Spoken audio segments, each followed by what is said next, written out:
Aloha, and welcome back to another episode of the Ohana Packers Edition podcast, where we welcome Matt Pickett of Hey, We Like Your Pod into today's episode as Joe and I do another top five recap because the Packers have, hold on, they have done something today. They have extended Kenny Clark for 3 years and $64 million. Joe, we finally have Packers news for the first time in what feels like months. It might have been months, actually. But I sent out the good old clarion call. I said, Packers content creators unite. We actually have news. This is obviously not the contract a lot of people were expecting. And a lot of people were worried that maybe this one doesn't get done because it is a third contract for Kenny. And the Packers haven't had the greatest of luck when it comes to third contracts with their players. But, I mean, he's still 28.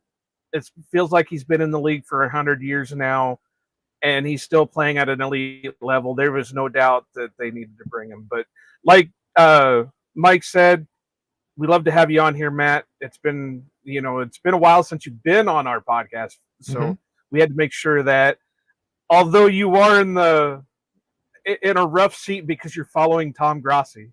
So I know. I thought about that. I was like, man, I guess this is how they follow up Tom Grassi. I don't know. That's crazy, but I really do. I struggled with it because it's like, how do you follow? I thought about shutting the podcast down right there. How do you follow Tom Grassi? I mean, and good night, people. That's the end. Final episode. Season finale. Yeah, it's funny you said that. The Packers haven't had good luck with third contracts. I think it's more the Packers players haven't had good luck with getting third contracts from the Packers. Yeah. And that has often been the right move because you see the players go on, it seems like a year too early. Like we always talk about. No, it's actually exactly when you should have done it because they we have a year left. And so we didn't give them 3 years. And that's good because it would have been like, a bunch of wasted time because they found after a year. But I think that is the point you make about Kenny Clark being still really young. I mean, he's actually like 23, isn't he? He's like 22. So, a baby. Just a baby, this guy. So, I think this with some champagne. He can finally drink now. So I do think that it was the right move. I was worried they would just kind of cast him aside like they tend to do, because they don't like those third contracts. I'm really glad to see that. Everyone loves Kenny. He's amazing, and he's just such a good Packers person. Remember the community, leader on the team, does things. How do I say that? The phrase you always hear is goes about his business the right way. So you love to see that. It's good stuff. It's good news. When it broke just before we started here, about a couple of hours maybe before we started, I was like, something like that. They did that for you guys. They did it for OPE. Yeah, that's the truth. They knew we were begging for somebody to drop some kind of Packers news just so we could have a conversation about it. But yeah, I mean, like you said, they are kind of selective on who they give third contracts to, but the ones that they've given, they have given third contracts out to people. I mean, the obvious one that sticks out right now is Bakhtiari, and they gave him the third contract. Immediately, he destroys his knee, and we have no clue if he's even going to play again. I mean, he still wants to, and he's going through rehab and all that, but who knows what's going on there. Rodgers is another one you can say got, another contract after his second big one. Did he get the fourth or was it just the third that he got? I don't know the timeline well enough to say. Do you know, Mike? I think it's technically a fourth because he he had his rookie contract, signed the 2011 or the 2008 one. That was the super underrated contract. Then he signed the one right after Clay signed his extension, and then signed the one that made him really hard to trade. So I think technically it's 4. And then you get into the weeds of is it a fifth one because it's a renegotiation of the fourth one kind of thing. So it's somewhere in that fourth, fifth, when you get into how many degrees of separation do you have on one side of your family kind of thing. And it's a fourth on one side, it's a fourth on your grandfather's and a fifth on your grandmother's. So it's you round up or down based on which side it is kind of thing. So hey man, Bob's your uncle, and dot your T's, cross your I's, and yeah, we're there. So I mean, they are very, very picky on who they give the third contracts to, but the ones that they've given, you can argue, haven't been because with the Rodgers one towards the last couple of contracts, it's been okay. Well, is he still at level, or is he still capable of living up to the contract? And then Bakhtiari and all that. So, but yeah, Kenny, great. Wishing him a lot of luck and glad. I've this one I was kind of more certain on just because of at the end of this season they're going to have a lot of empty spots on that defensive line, and somebody was going to have to be re-signed. Yeah, and we talked about that.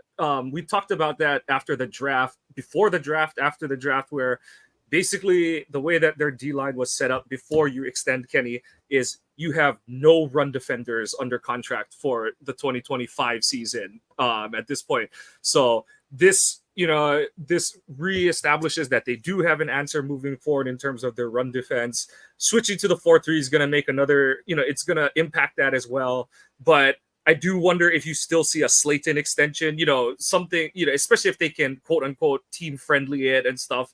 But it'll be interesting to see what Goot and Russ Ball try to do here moving forward, because you do want to lock in that interior D lineman, because it's hard to find and develop those kind of guys, because you've seen it with Slayton where it takes time. Kenny is kind of he's a little bit of a unicorn in that sense, where it took him his rookie season, then he's been pretty consistently good the rest of the way. So yeah, I think it's a good, smart move. I think that, and the way that this contract pays out, Kenny, he is, hold on. I think they said like the 12th highest paid. Yeah, exactly. Lineman. So the top right now is Chris Jones, who's his classmate from the draft and is 2 years older than Kenny. 1 or 2 years older. I think he's either like 18 months to 2 years older than Kenny. And then, so yeah, he's basically making $10 million a year more than Kenny is. And so, yeah, you're taking a chance that you're paying Kenny into his early 30s, but his style of play, and, that's what's good about it, is that the good side of it is Kenny's game isn't super dependent on like elite athleticism or elite. His elite trait is that he's just steady. Like, and I know that doesn't sound sexy or exciting, but it's like, hey, here's just a guy that he's gonna do his job, and especially in this new defensive scheme, which is gonna allow him to one gap everything. It's like, okay, it's him against his man. There's no like, okay, he's got extra stuff on his plate, and ideally you're giving him reduced snap numbers because you have the young guys that are coming up that you trust, and all, hopefully Wyatt takes another step, and the rest of the guys in that room. But yeah, you kind of just playing the odds that Kenny's going to still be, he'll be diminished slightly because of age, but maybe the new scheme improved play of the guys around him. Because really the best player he's played with on the interior D line was an aging Mike Daniels for the first couple of years of his career. And it's honestly kind of been it in terms of interior D linemen that have played next to Kenny. So you're hoping that the guys who have flashed in the last couple of years, Carl Brooks, Devontae Wyatt, that they can take the next step, that, if Slayton or whoever you bring in next year to be that, predominant run stuffer, those guys are going to take, it's going to take different kinds of, whether it's the snap count, the double teaming, all of those kind of things are going to limit different kinds of mileage off of Kenny's body, and you keep him as fresh as you can moving into his early 30s. And I know we're sitting here talking about him getting a third contract, but dare I say, if it works out, if Hafley works out and some of these younger guys work out, you might see Kenny in position to get one more 2 to 3 year deal kind of thing and stuff. But those are questions for 2027, Mike and Joe. We will bridges when we get to it. But honestly, it just from, happy for Kenny, but if like we said, it's not the contract we were all looking for, but from a Packers fan, if you're looking at roster construction, this is something that you should be very pleased with going into the 2024 season. For sure. I mean, for me, it was like contract 1B I was looking for. I've been really kind of waiting about this one. I actually thought we'd hear it before Jordan Love, so I wasn't too surprised that it came out when it did. But Mike, your take of like possibly looking at, maybe someday a fourth contract for Kenny Clark, like that's a spicy take, and I'm here for it. I love that. Well, with as old as Kenny or as young as Kenny is, he'll be playing when the young one over there takes over the OPE network. He'll still be on the sticker at that point. When old man Kenny stickers are being sold in the OPE network shop. But I was thinking the same thing. I just didn't say it. That if you think about it, they gave him a 3-year deal. He'll still only be like 31 or 32 when that's up. So that's if true. He can, and the good thing about a 4-3 is D linemen tend to have a longer career than, most other players. I mean, who was it that just, who was the one that was still working out for teams and he's been in the league forever? That he just signed with the Ravens. Crud. God, I can't think of his name now. He's a defensive. The sounds you guys are making trying to remember, I'm not sure you're talking about, unfortunately. I wish I could help more, but I think he was with the Cardinals for the longest time. Help me out, Mike. You're supposed to be the memory of this group. Crud. Hold on. No.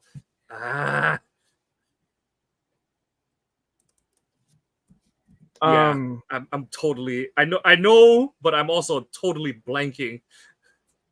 This is riveting. I know, right? Podcasting right here. This is awesome. we come in so prepared. So there's a guy, Justin Tucker. No, that's the kicker. Him now. Brent Urban. Yeah, that's one of them. But there was another one that. Maybe he didn't sign with Ravens. Maybe it was the Dolphins. But anyway, what I'm getting at is these defensive linemen tend to last longer in the league than most others. And other than, some ticky-tacky things with like groin and hamstring and that, Kenny's never really had major injury issues. Yeah, he's had the nagging stuff, but he hasn't really missed time. Like, right. He's been limited, but there kind of thing. And if I think of the name, I will make sure to put it on our socials because it's going to bug me the rest of the friggin' night. But anyway, that's not what we're here for. It was just a lucky coincidence that happened on the night that we were going to be recording. Kenny is that important that we will divert 13 minutes of a pod to congratulating him on his third contract because we love the big dancing bear, the Golden Bruin. So congratulations, Kenny. We're happy for you to be back for another 3 years in addition to this year. And we expect big things from him moving forward. But we have brought Matt Pickett on the show to go over, like I said, another riveting top 5. And if my daughter will stop turning my volume off on my headphones, we're going to get right to it. But hey, she's got an opinion too, man. She's got an opinion. What she's trying to tell me is that my music choices absolutely are trash. not to be blasting my J-pop or video game music when I come to pick her up from her stuff in 12 years and embarrass her in front of her friends. But that's a little light preview of my list that we'll be coming up with. But today it's top 5 musical acts, groups, singers, whatever. How, as we've done with so many of these, it is take it and make it what you want it to be. Matt, we're happy to have you on here. And as Joe kind of alluded to, there's some preparation, and then there will be the inevitable, oh, shit, I forgot to add that guy to my list, or that girl or that group. So do not fear, Matt. If you hem and haw like you were worried about, or think, that was a good choice, I doubt any of mine will be that kind of thought-provoking. But well, and like we were talking about before starting to record, there's just so many out there that could be considered, top 5s. Even though this is great content for the off-season top 5s, a lot of these topics are hard to just narrow down to 5, whatever, groups, acts, whatever. There's just so much of it out there that can be considered because, I mean, music goes back since to like the dawn of man. I mean, you had the Neanderthal over there pounding on a rock, making some kind of musical rhythm out of it. It just happens. And So I'm sure, even though I have my 5 wrote down, that I may, somebody will say something that'll jog a memory. It's like, okay, I got to add this person and take this one out. And just making my list earlier, I've checked it 100 different times and subtracted one and added another. And no, I better do this. And so, like we normally do, we always let the guests go first. You don't have to do it in any specific order. I'm going to do mine from 5 to 1. So that's up to you how you want to do it. But we'll just round robin it, and you give us your first one. Okay, well, I'll do mine chronologically, actually, from like when they first came on the scene to the modern era. And I'll also mention, for those who don't know much about me, I was actually a band teacher for 13 years before I had my current job, which I talk about on my podcast, Hey, We Like Your Pod. I currently work as an academic advisor at the University of Cincinnati, but suffice to say, I have degrees in trombone performance. That's my name, Matt Trombone, on Twitter, and also music education. So, I think that's probably why you guys asked me to do music for you with this one. So if people are wondering, absolutely, like, who's this guy? What grounds does he have to stand on to talk about music? Well, it's not just that. We just love Matt, and Matt had to come we back. always enjoy a man with a properly lubed up slide and a consistently emptied spit valve on his trombone. And I'm glad you Pickett didn't have a break there, because that was sounding really bad at the moment. So I mean, I can do it in all 7 positions. So absolutely, nice. Excellent. Did you play the trombone with the extra trigger for the lower octaves, or do you? Yeah, of course, just man. All right. Got my F God, I think Mike played the trombone, and I didn't even know it. No, the way he knows. I played tenor sax, but where we sat in our band, we sat in front of the trombone. So yeah, You're familiar. We sat in front of the trombones and to the left of the baritones. So lots of fun conversation amongst friends there. So yeah, that's the fun part of the of any ensemble, is the low brass. Like, they're silly and they're friendly without being destructive like the percussionists are. So yeah, that's good people to hang with for sure during rehearsals or outside of rehearsals. I spent 2 years in elementary playing sax, the alto sax, but that's as far as it went for me. It's never too late to pick it back up, Joe. Yeah, I know. That's what I hear. So my first one. All right. So I said chronologically, my first, and just again, it's musical acts, right? We're going with. It can be singers, acts. Make that whatever you want. If you say Lisa Simpson, we will take it. Well, the reason I said just broad, generalized musical acts is because, if I would have just said singers, then you could have thought, okay, well, we're going to leave out actual bands. Or if I would have said bands, that leaves out like the solo singer. So musical acts, if you just, or if you like a musical, a stage musical, and you love that ensemble, go for it. Yeah. Or like Mike said, Lisa Simpson. Yeah. So I asked the question specifically, not just to clarify for myself. Like I already had that, but really it's for the listeners, so they know kind of where we're coming from. Yeah. The thought process. Matt leads this show better than we do, Mike. So this is why we bring guests on, to add an air of sophistication that neither of us can properly bring.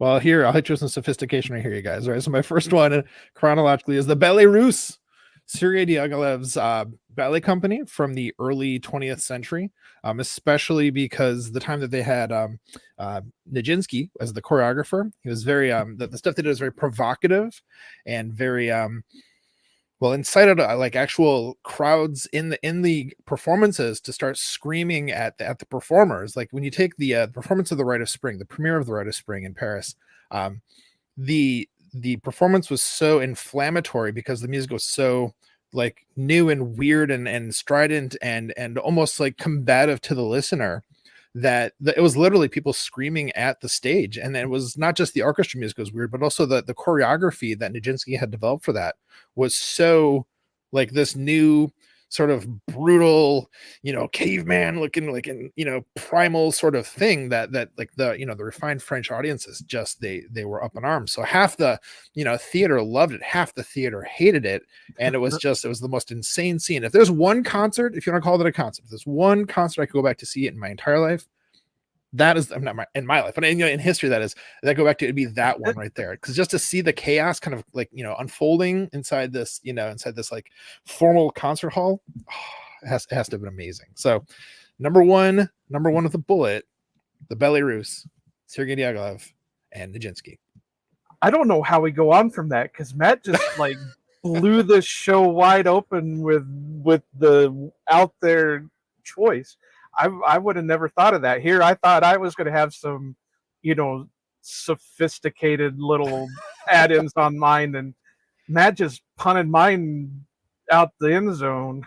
Well, my other frog me like fart jokes, so don't worry about it. So. So that hey, you got to go now, Mike, because you got to follow that one.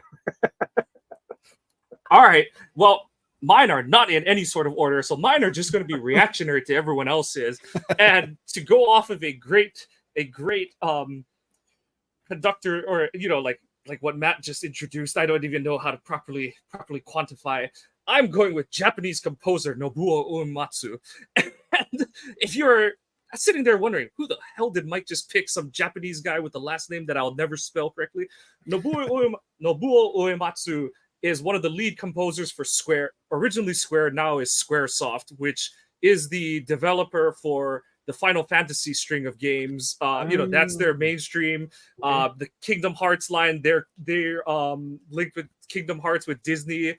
And Nobuo Uematsu has, he has composed and led the Square Orchestra or Square Symphony through the soundtracks of many of their biggest games. A lot of, like Final Fantasy VII, which is going through its remake, and is doing basically reimaginations of the original soundtrack. Kingdom Hearts is bringing out its fourth game, hopefully by the time that I'm still able to see the TV screen when I play on my PS, whatever edition is on. But he just, it's, I think what, if you enjoy like soundtracks of any movie, TV show, video games are no different. There's a story to be told. Soundtrack music is used to do anything from fill in the gaps in the story to, increase the heightening of the plot, and just crescendo with the rise in just the pace of the storytelling. All those kind of things can be cued in from soundtracking, and Uematsu has put together an incredible body of work, whether it's just like the title screen music, dearly beloved from the Kingdom Hearts games, or any of the battle music from like the Final Fantasy games, or even something as simple as like the little victory tones, which I'm sure people around you have probably had on their phones, and you're kind of just like, what the hell is that? But it's one of those where it's like it gives another dimension of depth to video games that I have grown up with and loved, and the music is as identifiable to the video game as it is with any of the characters, the storytelling, box art, whatever angle you want to look at it. The music is just as integral of a part, and Uematsu has had a profound impact on not just the games he's done, but also like just his contemporaries, because they do like people will joke that you can tell which movie soundtrack composers work with each other, because it's like that sounds like that, or they must be friendly because his thing for this sounds like his thing for that and stuff. Or you get the ones where Hans Zimmer is like, hey, I'm working on like 4 movies, so 2 of them I might piggyback a little bit, and you'll have this and that kind of thing. So and Uematsu is just doing it in different countries. So yeah, that's my first choice, Nobuo Uematsu.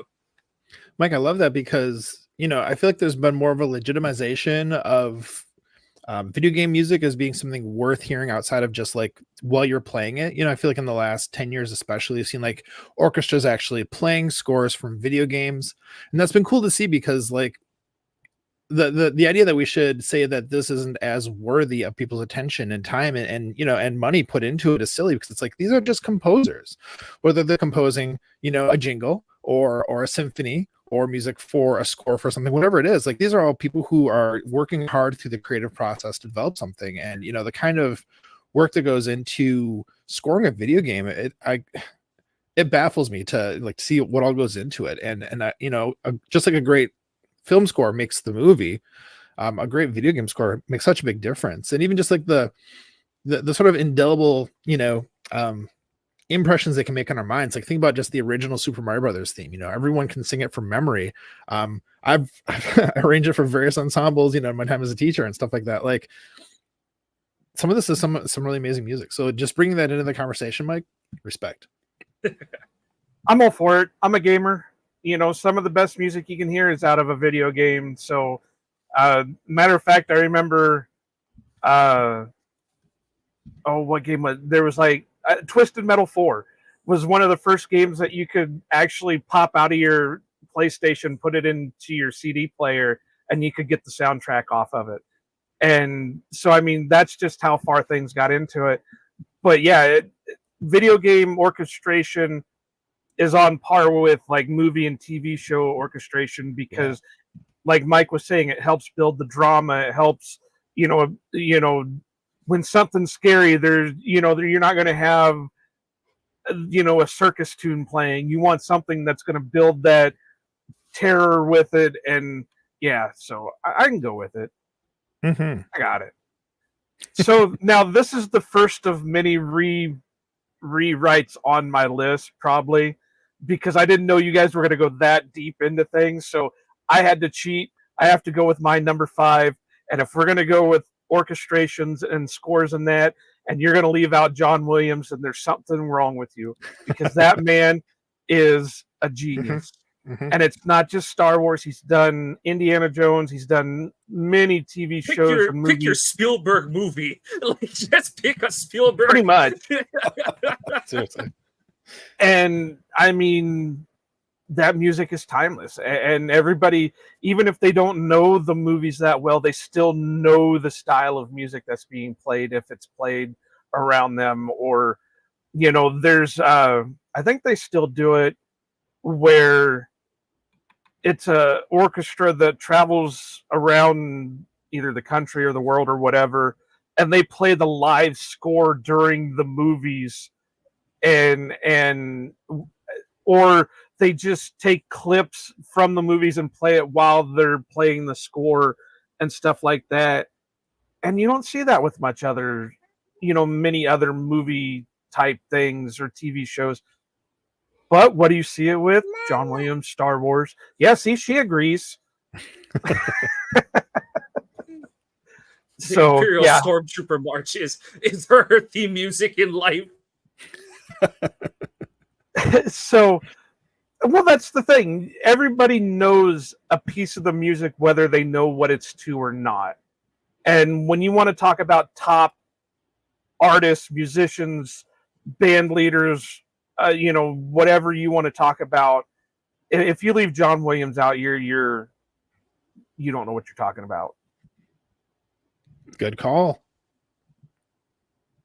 I mean, some of the most popular melodies you can imagine in our pop culture. Yeah, come from John and I think what I've always appreciated about Williams is, like, obviously, you know, there's, like I said, just pick a Spielberg movie and it's almost guaranteed to be Williams's work.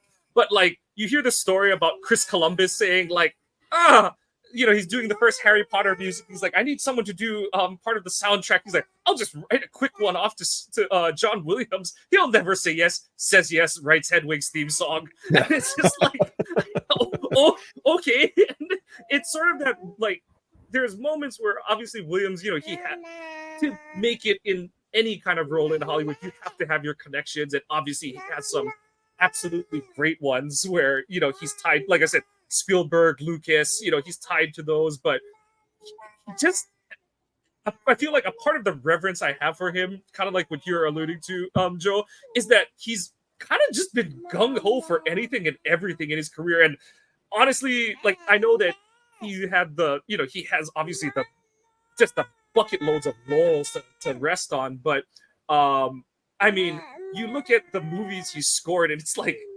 how do you go from this to that to there to everything? And I think my favorite one is the story that Spielberg tells about when Williams brought him the Jaws, you know, the Jaws that then he says Spielberg thought he was playing a prank on him, and Williams is like, no, that's it, that's your fucking shark. And he's like, okay, wait, sorry, play it again.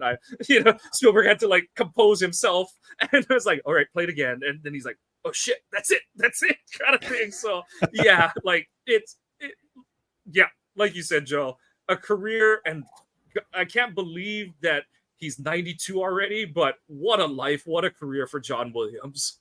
Well, and just going through a lot of the stuff that he's done, I mean, obviously everything Star Wars, um, everything Indiana Jones. I think the story is that he retired. Then they decided they were making another Indiana Jones movie. He said, "All right, I'll come to it. Yeah, that's fine."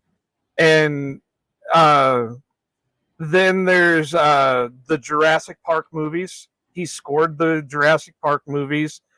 Like you said, the Harry Potters. I want to say, and that's what I wanted to start looking for, because he's even done some that you wouldn't even have thought that he would have done. There's Superman. He's done the Superman movies. Mm-hmm.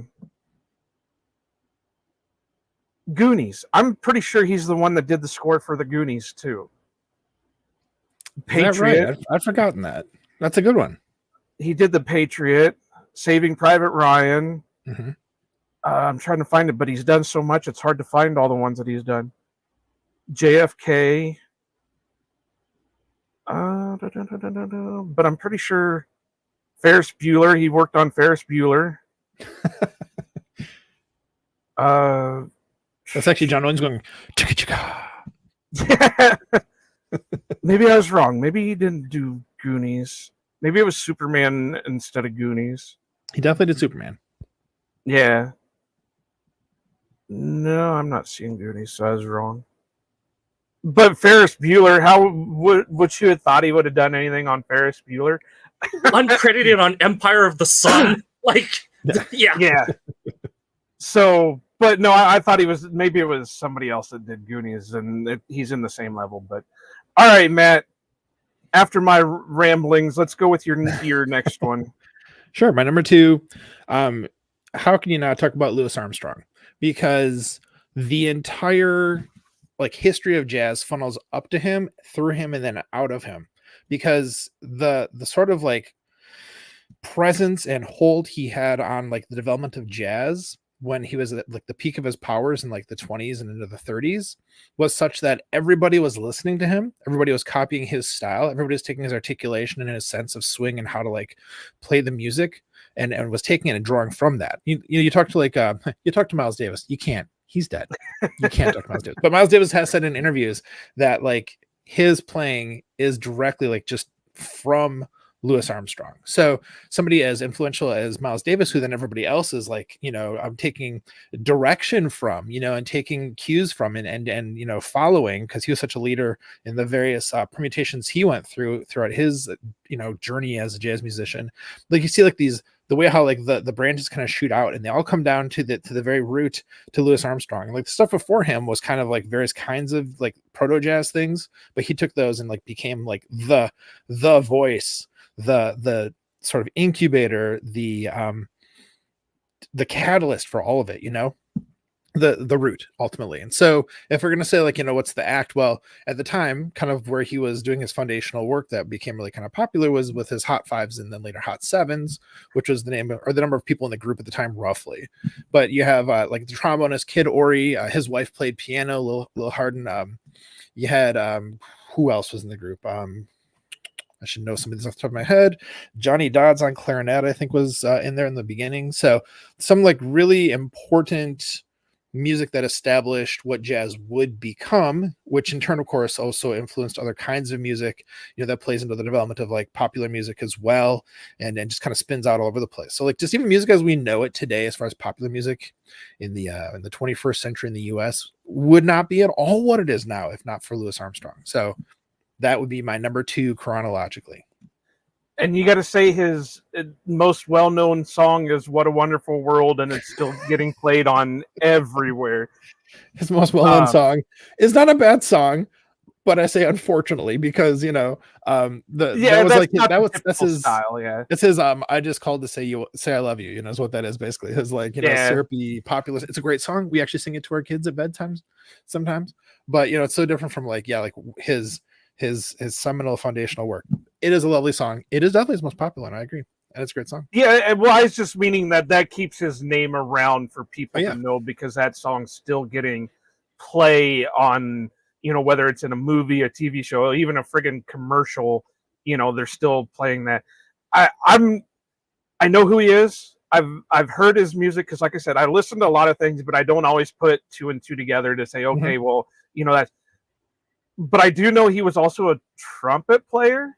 Oh yeah, primarily a cornet, but yeah, yeah. So that's funny. It's like when you say like, why don't like when people think of his music, of course they're going to think of that because people aren't going to be like, oh, I was listening to West End Blues yesterday. I was listening to Beale Street Blues. I was listening to like, of course, you're right. Like that's the song he's known for at this point.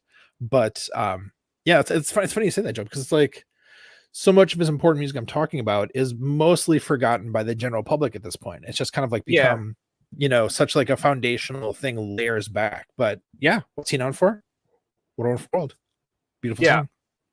And I mean, I've seen like old videos of him too, because he was very recognizable because he had that big puffy cheeks and that deep gravelly voice and stuff like that. But there's every so often when I feel like the mood, I think it's on Friday nights, late night. It's on one of our NPR stations where they have it's called Blues After Midnight, and they play like pre-World War II era like music. And like I said, I don't always put two and two together, say, oh yeah, that's Louis or that's Miles or whatever, but I can sit there and listen to it all the way. I drive 25 minutes home, so I can fit a full 25 minutes of just listening to that stuff in a drive. And yeah, that era is one of probably the purest eras of music you can have, because it's just coming out of the big classical ballroom style, music, to the flappers, to then you have it form into like the jazz era, and that was the soundtrack of that era, and he was a big key in that. Big part of that. Yep, absolutely. All right, Mike, what other video game one you got going for us? Well, to weave and bob, like I said, I'll get back to that in another one. But to tie in, honorable mention I have is the undisputed brother is Kamaka Viva Ole to be one of the representatives of Hawaiian music. I point to him as an honorable mention. I know this is a little bit sacrilegious, and I hope that Night Marcher doesn't come through my window anytime soon to lash me for this. But isn't my favorite Hawaiian musician, but he's definitely one of the top, and he's probably the most iconic.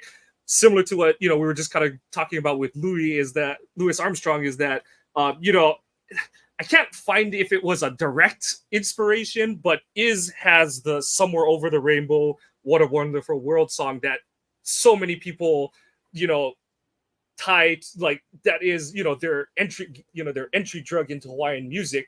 It's been a absolute foundation. It's been used in so much mainstream U.S. media. Like played while Anthony Edwards passed away on ER. It's been used in many different movies. Different clips of it have just been dotted along different parts of U.S. media. So want to give a shout out to Brother Is. But my next one is actually going to be another Hawaiian musician, Keali'i Raichel. And I was waiting for it to be Don Ho.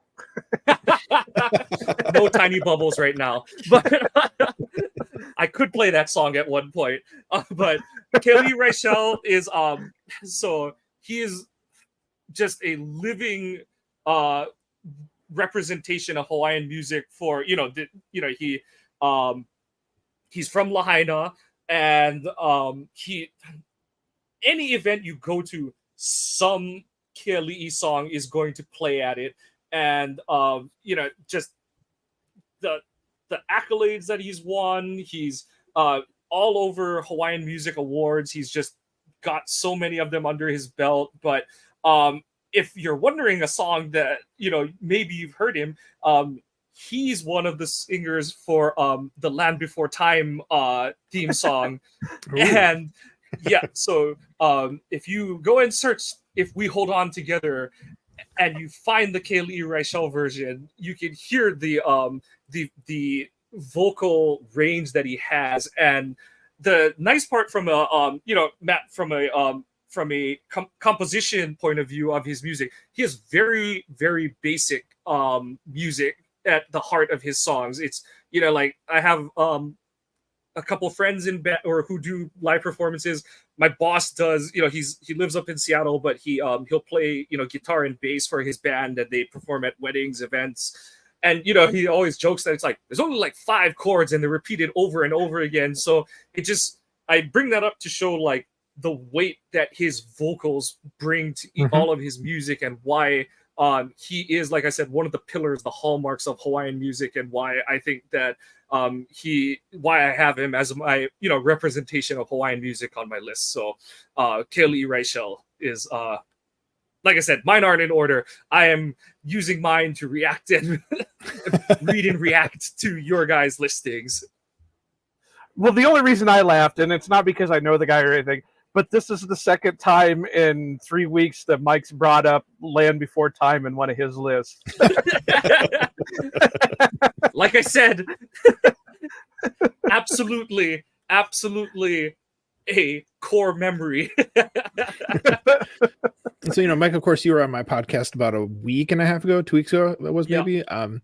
And it was such a fun time talking to you then, because you told Dawn and I about so much stuff about just living in Hawaii, Hawaiian culture, Hawaiian history. So to hear like another part of that, it's kind of like it's a flashback to when we were like recording that episode with you. So hearing about some Hawaiian music stuff is like, it's great. I love hearing about that. No, it's really great. I mean, I obviously haven't heard of him, but everybody kind of knows some of the tones that you get from a Hawaiian or an island style of music. And, they are, and this isn't to denigrate it or anything, but they are basic like chords in that, but it still comes out as a beautiful piece of work because they can make it work that way. Yep. So, all right.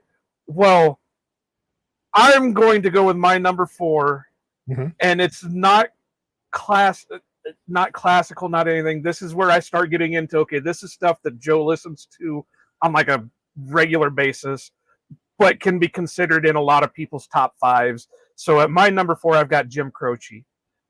And this guy, had he not died as early as he did, I think still would be making beautiful music, because just the amount of music he put out in the short amount of time he did, I mean, it was just amazing stuff. Again, stuff that today is still getting played in modern media, like Leroy Brown and Time in a Bottle, and I've Got a Name, and just songs like that, Operator. Just some of the most heartfelt music and good, listening music that you can have. And, like I said, had he not died early on, I think he would have he'd been one of the top guys, because he was not only a singer and a musician, he was also the composer of a lot of his music too. And his lyrics are always so much fun, like good, little character studies. Leroy Brown, or he also did Don't Mess Around with Jim, right? Yep. Yeah, it's like a little character study, little storytelling is wonderful, and just really great songs. Every time a Jim Croce song comes on, I'm like, all right, let's do this. Oh yeah, like I said, I've got playlists, and there's a lot of his stuff on there. Another one that, like you said, with the character study is Operator, because that's telling of the story of how his best friend stole his girlfriend, and he wanted to call the girlfriend and say it was all right and all that, but he was still having a hard time getting over it just, like I said, it's that heartfelt thing that you feel it. You don't only just hear it, you feel it when it plays. Yeah. And it's great stuff. That's, like I said, he will always probably be in my top 5. I like it. That's good. All right, Matt, let's see where you go now with your number 3. Yeah. So, it was important for me to say at the top, like what my background is, so people know like also what my biases are. A trombone player, so I'll have certain biases towards like, your better trombone players, brass sections. And so this brings me to number 3, which is the Chicago Symphony Orchestra from roughly 1950 to 2000, because that was the time that Adolf Bud Herseth was playing lead trumpet with them. And so he was, for my money, the best orchestral trumpet player of all time. So why does that matter to trombone players? Well, when you have somebody that good, who's that strong of a leader and pushing, a really aggressive sound from the brass, the other, brass players are emboldened and encouraged to match that level of intensity.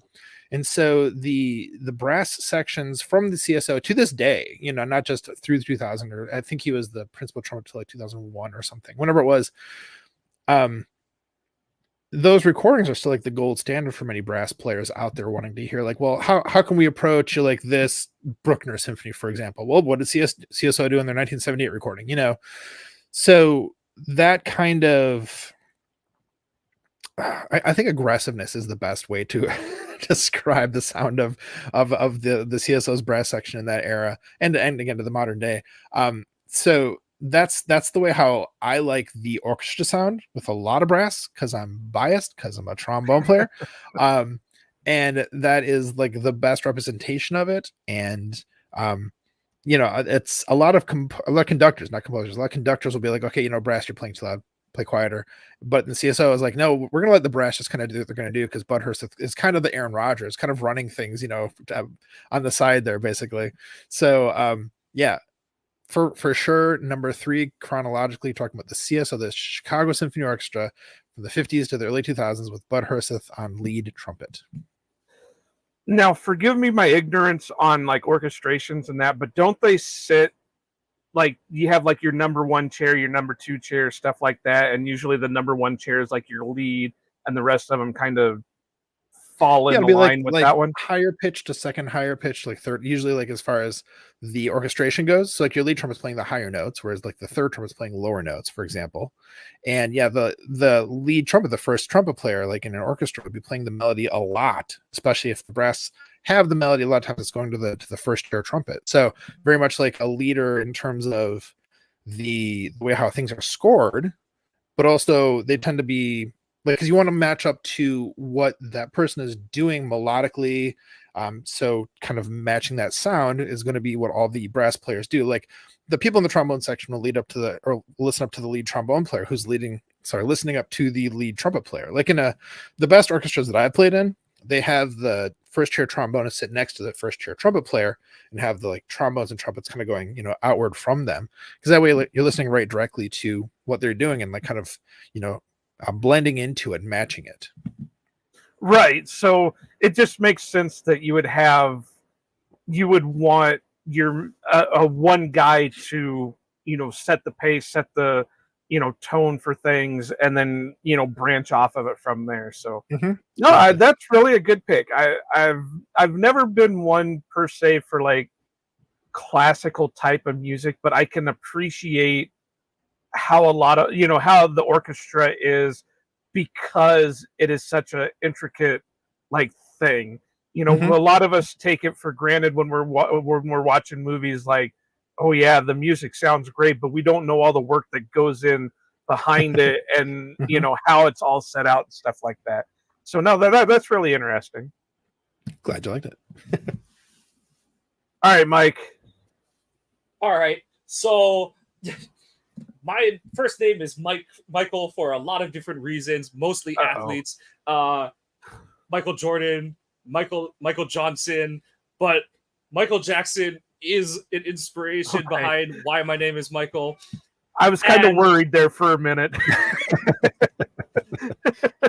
No matter what you say about him in his private / not so private home life, the musical ability that he had, like Matt has kind of pointed to, who is the root of the tree of, different types of brass, orchestral, symphony music.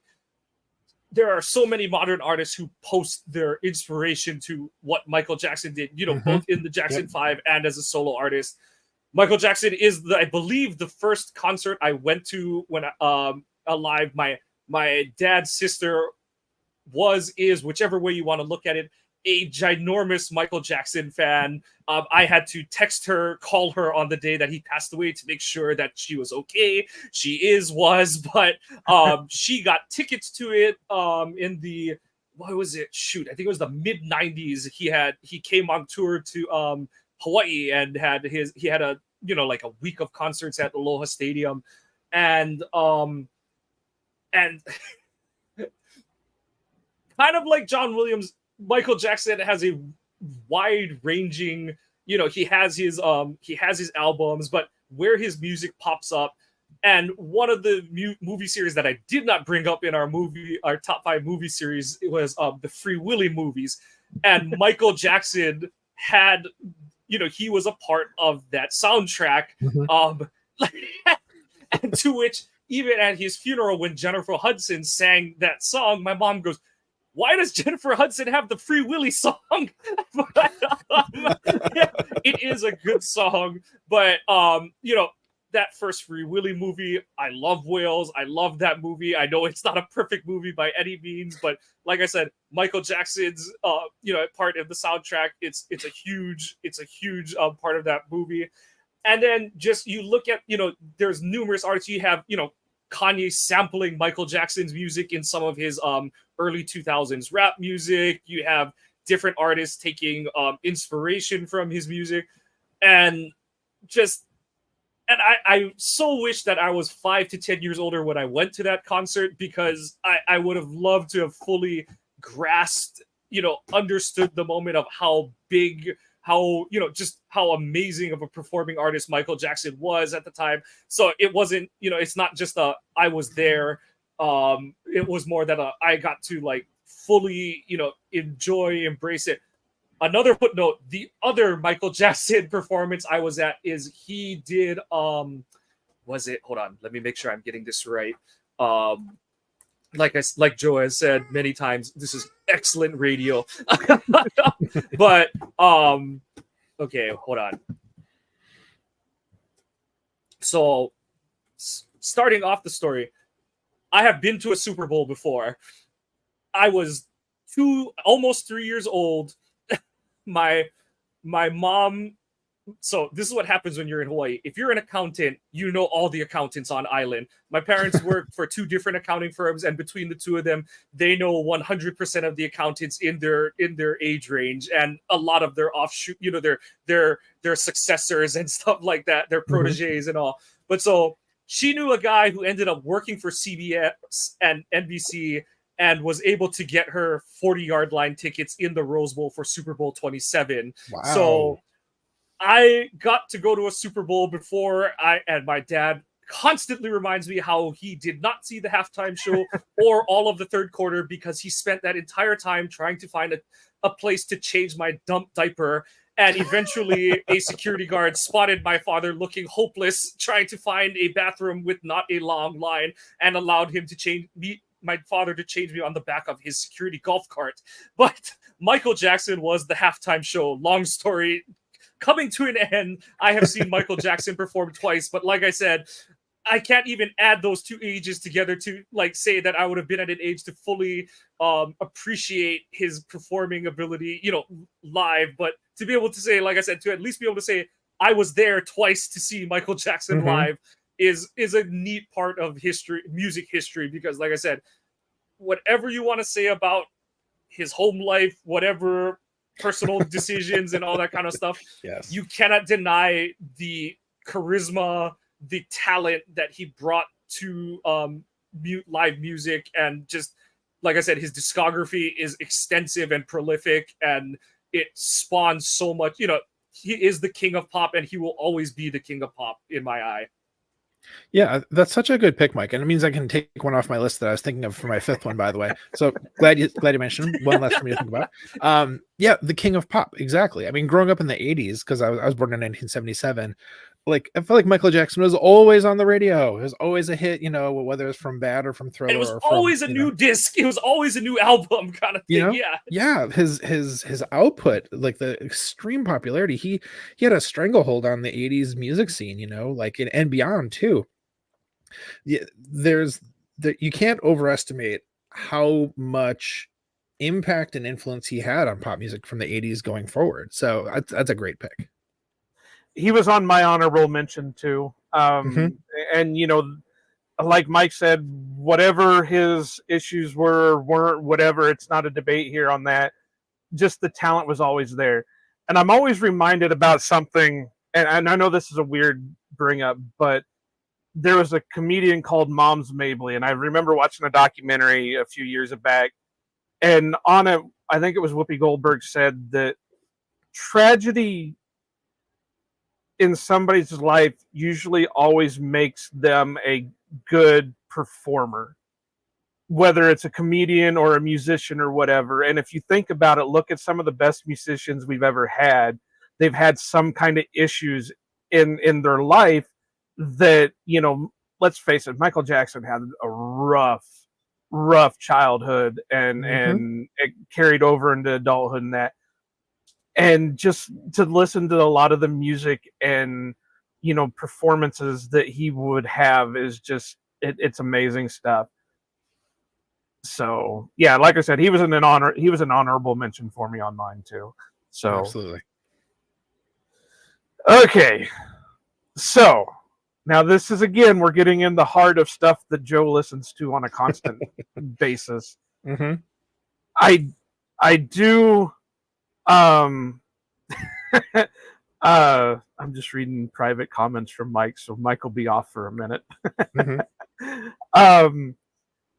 But Hailstorm, my number 3 is Hailstorm, and it's more of a heavier rock / like metal type thing. Lizzie Hale, her brother RJ is the drummer. Lizzie Hale's the lead singer and guitarist, and they grew up in the Pittsburgh area, I want to say. And it's just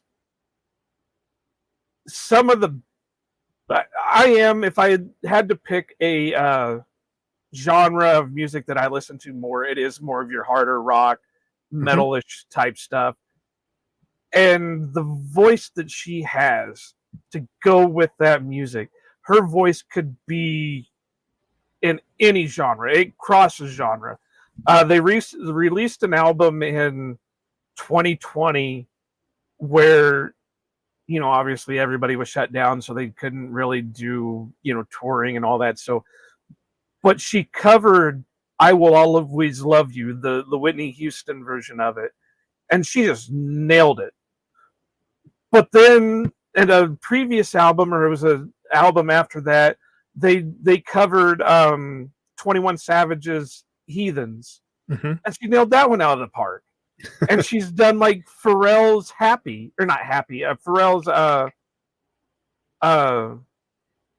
"Up All Night." Is that what the name of it is? I can't even think of it off the top of my head. No, Get Lucky. Oh, okay, sorry. Yeah.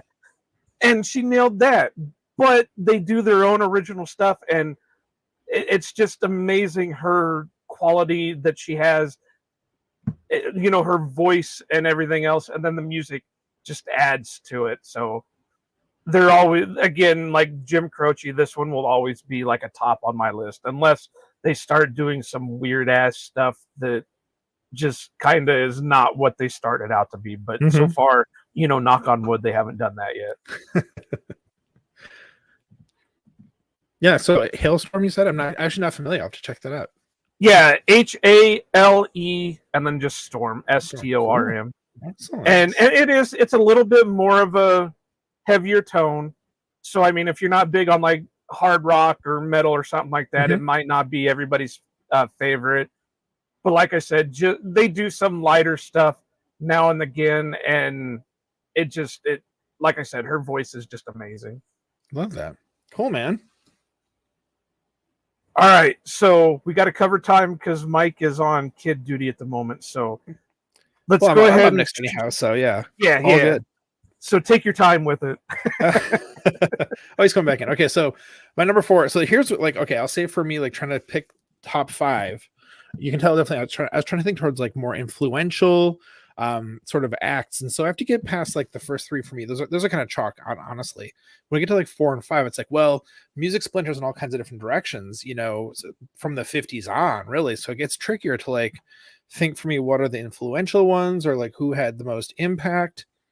And so that's why, Michael Jackson was kind of in my mind there at some point to bring up. But where I want to go for my number 4 is James Brown, because obviously, I hope this is obvious, the story of like the development of popular music in America is the story of white people taking black people music and saying, hey, this is cool, right? We can do this, or just saying like, hey, let's appropriate, So I think that I couldn't say, because I don't know the history well enough to say James Brown was like this major breakthrough artist, because people were listening to black music, before that. But like, I think he was showy enough and his music was like high quality enough to say like that he was a milestone. And I do think I can say that a lot of what came for like funk music after that was born out of like the bands that he had, the musicians he had. I mean, Bootsy Collins played with them, Clyde Stubblefield, we're talking Maceo Parker, all kinds of like really important musicians like for the funk movement kind of like came after him,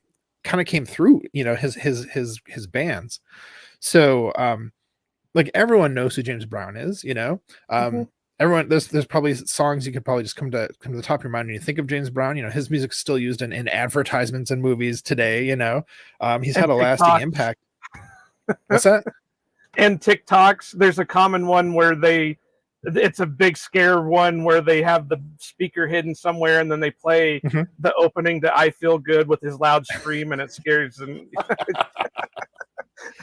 I'm not on the TikToks as much myself, but that is hilarious. Glad to hear that his legacy lives on. And like that is trying to help suppress the Chinese invasion. So yeah, James Brown, man, hugely influential, an absolute terror to work for. My understanding is, in fact, I heard a story that like every like ow, I got you, all kinds of things that he's doing in his music that just sound like they're just like soulful. When they were performing live, every little one of those things meant something to the band.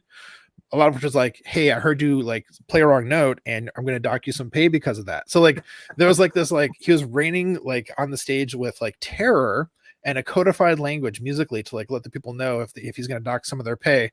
So like the band was, especially tight out of fear, but that also means like a higher quality of music and point being, James Brown, not the best human maybe, but absolutely like an innovator and somebody who brought the funk to a larger audience. I should say soul music, because the funk kind of came from that.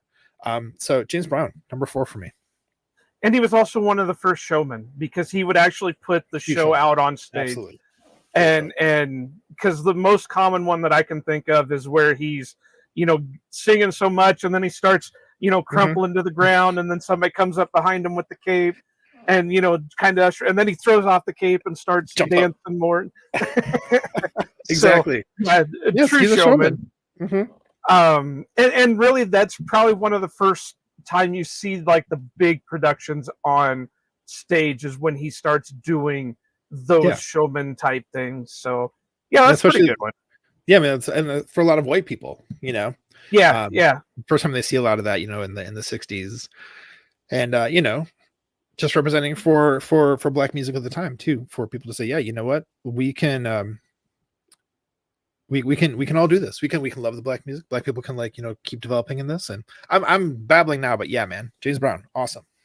And that's the form of music where they can say, here, try to steal this form of it, guys. Yeah. Good luck. All right, Mike is back from his child duty. So what you got for your number 2 or number 4, all whichever way you're going? Darts on a board. My fourth one is going to be Boyz II Men. And so once again, kind of a nebulous, not the nebulous, because you've had group bands before, group ensembles before Boyz II Men, obviously, but the Backstreet Boys have basically said Boyz II Men was one of their inspirational, driving forces to them becoming a boy band. We've heard other boy bands that point to Boyz II Men, their style of music, as inspiration, and they're just so damn good. I don't even need to put too much else to it. I mean, I have so much Boyz II Men. I listen to Boyz II Men driving in my car, getting up in the morning, at the gym, like just name it. The best thing to come out of Philly, yes, even better than the Philly cheesesteaks. Boyz II Men. Like I said, I just don't have much to say because they're that good. I've actually seen them live twice in Honolulu because they used to come out pre-COVID and do a couple. They would come out around Valentine's Day actually, so it made for a nice fun Valentine's Day date kind of thing for me and Marisol. But they're really good live. It's unfortunate that Mike McCreary isn't part of the group anymore, but it just goes to show how talented they are that they've the three remaining guys, Nathan Morris, Sean Stockman, and Wanya Morris, they've basically split up Mike's parts and said, like, yeah, we're still going to perform all of our old songs. Nathan is usually the one who does the bass lines, but, you know, they'll all kind of dabble in it depending on, like, who's got to sing their part and stuff like that. And they just sound as good as they did in the late 80s, early 90s, and when they performed live, and they started to dabble in a little bit more like kind of jazz or like fusion music with their newer albums and stuff. And but yeah, like I said, not many words because they're just an establishment, just so well known, and they've stood the test of time. And I really, the only complaint I have is that them singing the national anthem in that 2019 NFC Championship game. I was just like, I don't know if I feel good about this. And then we got curb stomped after. I was like, God damn it. But I was like, at least we had Boyz II Men singing the national anthem to start this thing. I was like, that was about the best part of that game for me. But I mean, yeah. Like I said, I'm just going to cut myself off before I keep repeating the same thing over and over. Boyz II Men, my representation for boy band group. I'm all for it. Yeah, I like that one a lot, Mike. I would have never thought to put them in a top 5, but man, like the revitalization of a doo-wop sort of mindset and approach to music with like the New Jack Swing that they brought with it, at a time when, you know, that was kind of becoming like a forgotten part of like popular music, to kind of bring back like, let's focus on like really, really tight vocals and harmonies. Ooh, I love it. It's good. Yeah, I'm all for it. And they do a lot of acapella stuff, and I'm big into acapella music. So, you know, I like that kind of thing. Kind of a side note here, one of my favorite TV shows ever is Psych, and Boyz II Men does one of the best versions of the theme song that they've ever, because every so often they would redo the theme to fit the theme of the yeah. No, it was more just that episode. Yeah. So like I think the episode that they were doing for that one was one of the main characters was in a doo-wop band in college, and they rejoined because one of their friends got murdered or whatever. So for the opening theme for that episode was Boyz II Men's version of the theme song, and it is highly rated amongst Psych fans. So nice. They even had a little cameo appearance in How I Met Your Mother. They did the vocals for the final slap bet episode of the series. So that was a fun callback for that long running art for that show. So my number 2, and I'm surprised this genre has not been broached yet. So I guess I'm going to be the one to bring it up, and we'll see what happens from there. But this one I've listened to for a long ass time. He just dropped a new album recently, and that's Eminem. You know, you can say what you want about the rap genre, the hip hop genre, or whatever. If you're going to put a Mount Rushmore of artists on there, you got to include him because he's really reshaped what that genre is. He, you know, up to that point, you got to think of what it was like for a white guy to get into rap. You had Vanilla Ice. Vanilla Ice, period. Yeah, or the one-hit wonder guy, the what they call him, Snow Informer. Oh yeah. And then you have this guy come in, and he's going as hard as Mhm. Dre and Snoop and Tupac and those guys. And now that he's, well, I mean, he has been for a while now, but he's been doing his own, he's got his own studio and stuff like that, where, you got like guys like 50 Cent that have come out of his record label. And and I know this newest album is kind of controversial in a way. Some people like it, some people hate it, but I understand what it's about. And I have a funny story that when the which one was it? Was it the Marshall LP? I think it was the Marshall Mathers LP. When that came out, at the time, my grandparents would always say, "All right, well, we want a list of stuff for what you want for Christmas." Mhm. Well, I want the Marshall Mathers LP. Well, of course, my grandma's like, "Well, I don't know what the fuck this is." So she sent my brother to the CD store. And remember, kids, at that time we had CD stores, and picked it up, and that's what I got for Christmas that year was and I, ever since then I've always picked up every one of his new releases, or I download it on Spotify or whatever now. But and that's where I go back to what I said about Michael Jackson.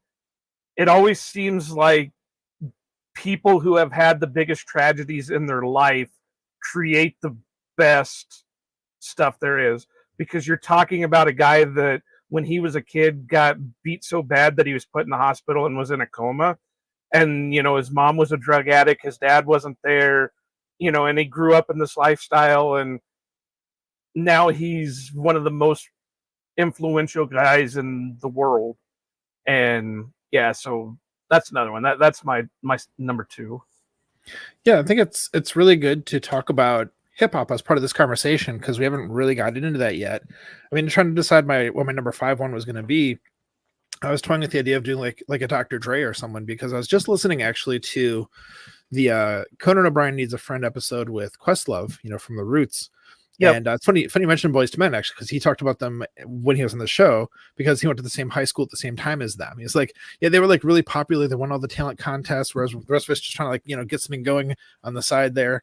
Because one of the things he said was like, hip hop was trying to become more popular in the 90s with like Vanilla Ice and like MC Hammer, but the people who were like the real hip hop artists weren't like listening to those guys. They're like, this is a sideshow, this is like for the people or whatever. So it was like Dr. Dre who had the first big like album that was, he's like more like an authentic, respected rapper within the community who actually had a commercial success that said to other people who were doing hip hop like, hey, this is commercially viable. You could actually make money doing this. So talking about hip hop in this, my point is like, yeah, that needs to be included in part of this, because it's such an important part of American music, and I think will be with us for a very long time. So glad you brought that in, Joe. Love that. Well, like I said, I listen to a ton of if I were to sit here and show people my playlists, they would just look at me weird, because it's not like a steady flow of things. It jumps from one genre to another genre and mixes, and you would think I was schizophrenic or multiple personalities or whatever, just because of all the things that I listen to. But Matt, it looks like you're getting pushed out, so we'll hurry up and get your number 1 out of here. Yes, my podcasting space is also my kids' art space, so they came up after dinner here and are taking up space. So anyhow, love you, kids. So my last one, my 5th one, this is where it was really hard to figure out like what would be just the best one to end on. And so for me, having grown up in the 80s and 90s, a big part of the music that I listened to in high school was grunge music. And so kind of I feel like the central band in a lot of ways was Soundgarden. Not only did they have one of the best singers in all of rock and pop history, Chris Cornell, amazing, on their on par with like Freddie Mercury. But really it was like the bands that really broke open the grunge music to the nation, for people to start really listening to it. You think of like Nirvana, of course, and Pearl Jam. Well, Nirvana, the guys in Nirvana had been listening to Soundgarden for years before they were even a band, and like really looked up to them. And Pearl Jam was guys who kind of came out of another band called Mother Love Bone. And Eddie Vedder was somebody who they brought in kind of like the last person they needed for Pearl Jam. But Eddie Vedder was somebody who Chris Cornell kind of like championed from when he first kind of came onto the scene in Seattle. So in a lot of ways, Soundgarden is that sort of like central band. So not only that, but also I like their songs personally better than other like of the grunge bands, which, and I love grunge music. So like to say better than Nirvana, yeah, actually I do like them better. I think the music is better overall. My daughter's freaking out over there. She's a huge Nirvana fan. So, but also my kids always like make fun of me for loving Chris Cornell so much. So there's that. There's a well-established history in my house of mocking me for that. But anyhow, so my fifth one, definitely Soundgarden. No, that's, grunge is a solid topic, period. Just because, again, kind of like we were talking about with the Louis Armstrong pick, we were just coming out of the 80s where it was the big hair, pop rock, / kind of hard rock. And now we go into the grunge where, okay, well, this is darker. This is not the feel good. This is the storytelling type music to it. And I listened to some of the grunge, Foo Fighters came out of that style. Yep. The Nirvanas and the Soundgardens and Pearl Jams and now you're making me think again. All kinds of them. Yeah, keep going. But that also put Seattle on the spot or on the map because that was the Seattle sound. So I'm good with that one. Excellent. All right, Mike. All right, so to tie into your rap, I can't believe I'm saying this. I left Nas off my top 5, and like same thing with Eminem. Nas comes from a different generation of an older generation of rap, where he is one of he is one of the pillars of the rap genre. And the reason that Nas is my favorite rapper is most other rappers are like Eminem or like even Dr. Dre and stuff, where they're at a very what's it called? Their word rate is very high. They're rapping at high velocity. I always appreciated that Nas, he was more of a storyteller, slow motion storyteller with his music, and that I could go in and listen to a song once and know every lyric that he's saying, as opposed to a lot of other ones like, oh my God, like I gotta listen to this verse like 14 different times to catch each of the 20 words that are in it. Yeah, or to go back into the era that we are from, when you bought the CDs and it had that booklet in the front. That's what I'm talking about, the little book. It had the lyrics in the front of the book. Absolutely. And you're like, holy crap, I thought he only said like 5 different things, but there's 20 words in this line. Forget the verse, there's 20 words on this line. But so that's one of the reasons. And just ether. Like you just have to say ether with Nas, and like you don't have to mention another. He's got so many other, Heaven, like there's so many other like renditions, versions, just individual pieces of music that he's done. But I'm going to swing in a completely different direction for my last one. This is my inner ethnicity calling me home. And to represent J-pop, I have Hikaru Utada. And so the place that most people would have recognized her music from, again, video game. She sang the opening songs for the mainstream Kingdom Hearts games. But she's had a long career, I think over 20 years at this point, of producing music, relatively well known, in American circles. And like, so obviously I do have like, the quote unquote, the inner white girl in me that, plays Britney Spears and stuff like that at the gym. But also I will just blast J-pop, and Hikaru is at the top of the list for the music that's just, like you said, Joe, it's if you nowadays we all have Bluetooth headphones anyway, but if it was in the era of our old wired headphones and I put my iPod down and someone picked it up, it would get thrown back on the ground so fast, because you'd be like, who the fuck, what is he listening to? And it's like yes. And so just to go into like my whole thing, when especially when I go to like a gym, like a 24-hour fitness or like my high school gym or anything like, or like any of the facilities at Michigan, you know, a lot of people listen to rap, hip hop, R&B kind of thing and stuff. I would listen to a lot of like I said, it was a lot more like melodies, soundtrack music, J-pop, like love songs kind of thing. Because it's like I never had a problem getting hyped up to do a set. It was always, the music was always there, and like within each song, you can have, heightened you can have the crescendos, you can have the change of the pace of the music and stuff.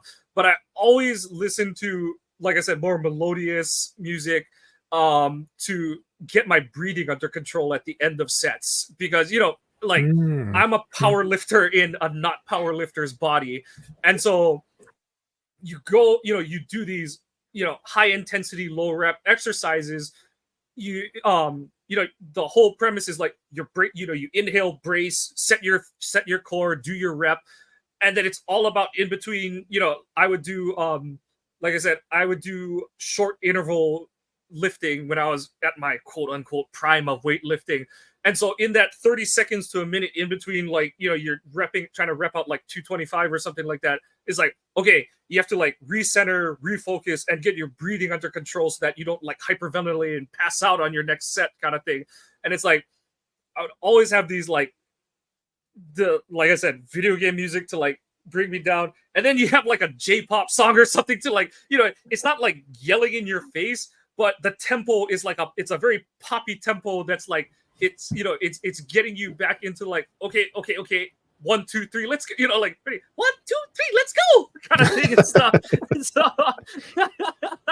but yeah, so Hikaru Utada is my representation for my J-pop infatuation. Excellent. Hey, that's a solid pick. Like we were talking about with the video game stuff, it's on par with movies in that where they produce just as well on video games as they do movies and TV shows. So we'll go ahead and wrap mine up real quick, because I know Matt's kids are kind of bugging him right now. So we'll get you out of here. That's got the opposite of what I had when we had Grassi on last week. The lights are going out on him. The lights aren't coming on like they were for me. So I'm going to go back a little, well, in time, it's going to go back a ways, but in conversation wise, I'm going to go back to like what Matt was saying with James Brown and Soul. And this man was called Mr. Soul. And this guy, I can listen to matter of fact, the last 3 days, just in prep for this podcast, I've had his music on like repeat, because ever since a young age, I've always loved his sound. And it's another guy that we lost at a younger age. That and if you go into true crime, it actually is an interesting true crime story on what happened to him, and that's Sam Cooke. I love his music, his voice, the style of music, the kind of like Mike was saying, where you can follow along with the lyrics because he's singing it at a speed and a tone that just makes it easy to listen to. And there is a great documentary I watched on Netflix about Sam, and if I remember right, they said something about he couldn't hold notes for a long time, so that's why he started coming up with that warble, where instead of holding the note, he would just not like a scat or a something like that, but kind of like you hear from a Beyonce, where she doesn't hold the note forever. It just and that's what he did with his music. And I know that was a horrible sound out of my mouth, but I'm tone deaf. So. It was beautiful. It was beautiful. But and again, we lost him young. I think he was only like 31 when he was killed, and it is under very mysterious aspects. So if you get a chance to look up his story, it is an amazing one. Like I said, there's a very good documentary on Netflix about him. And they, I was just hearing, I was listening to a song that he did in after an interview, and they had part of the interview in there, and they were calling him Mr. Soul, and he was just the heart of soul music. Nice. So if nobody's ever heard him, which it's hard to believe anybody hasn't heard him, because again, his music is in a lot of like movies and TV shows, I would give him a listen, because it really is an easy listening, easy to follow along type of music. Soul music represent. Love it. So that's top 5. Has anybody got any real quick honorable mentions they want to kind of throw out real quick before we settle things? Yeah, without going into it, Beatles, Led Zeppelin, Aretha Franklin, Ella Fitzgerald. You want me to really piss people off? I'm not a big fan of the Beatles. Everyone knows somebody who is an obstinate bastard who I don't like the Beatles. I don't like chocolate. I don't like smiling. Elton John would have been on my honorable mention. Yeah, Elton's pretty good. Prince is on mine. Beach Boys. Oh, yes. Stuff like that. And honestly, with the Beatles, it's not so much that I don't like them. It's just I'm not like hype about them. Sure. And I find that I listen to a lot more of their songs as when they're covers than they are actually performed by the Beatles. So like Jeff Healey does an amazing version of While My Guitar Gently Weeps. And that's amazing. Or if you get into bluegrass a little bit, there's an old school bluegrass band called the Dillards. And they did I Just Saw a Face. And that's an amazing cover of it. So I listen to more of the cover songs of theirs than I do more of what they put on. So that's about it, Mike. Let's go ahead and take her home. Get Matt out here before his kids take over. Like we said, we want to thank Matt Pickett for joining us today. Please follow him and Don on the Hey We Like Your Pod, and shout out to Don. Hope you're feeling better. Hope that this bout with COVID is going as smoothly as it can, and that you're back on your feet as soon as possible. Check out the Hey We Like Your Pod. Not because I was on it. They've had many, many much better guests on.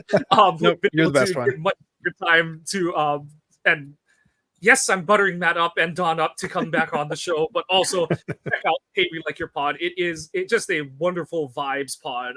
Just every week, just looking at the brighter side of life, and it's always a needed, necessary for all of us. So Matt, thank you very much for joining us and gracing us with the depth and breadth of your musical knowledge. We, like Joe said, we needed an air of sophistication added to our lists, and we did.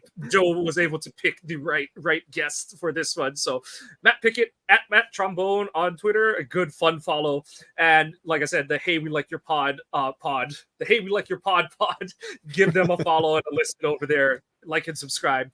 Please like and subscribe this pod if you're enjoying what you're hearing on your favorite podcasting app.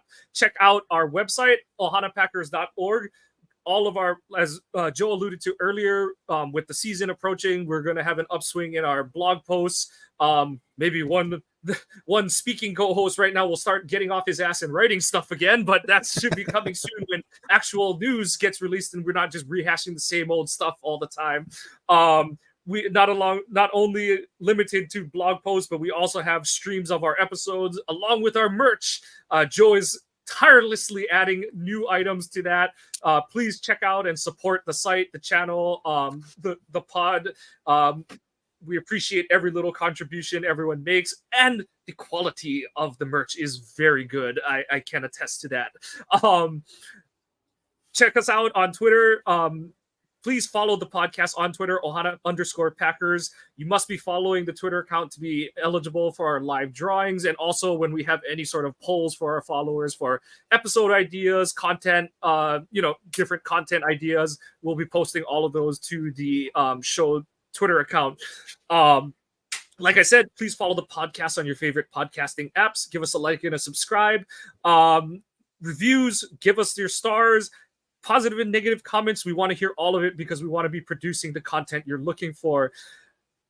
A bit of good news from the Packers, but more off, we want to thank Matt Matt Pickett again for joining us with our top 5 musical artists, music groups, music performers, whatever label you want to put on it. This was an amorphous musical celebration, and we thank Matt for joining us. Thank all of you for joining us. Go Pack Go, and aloha.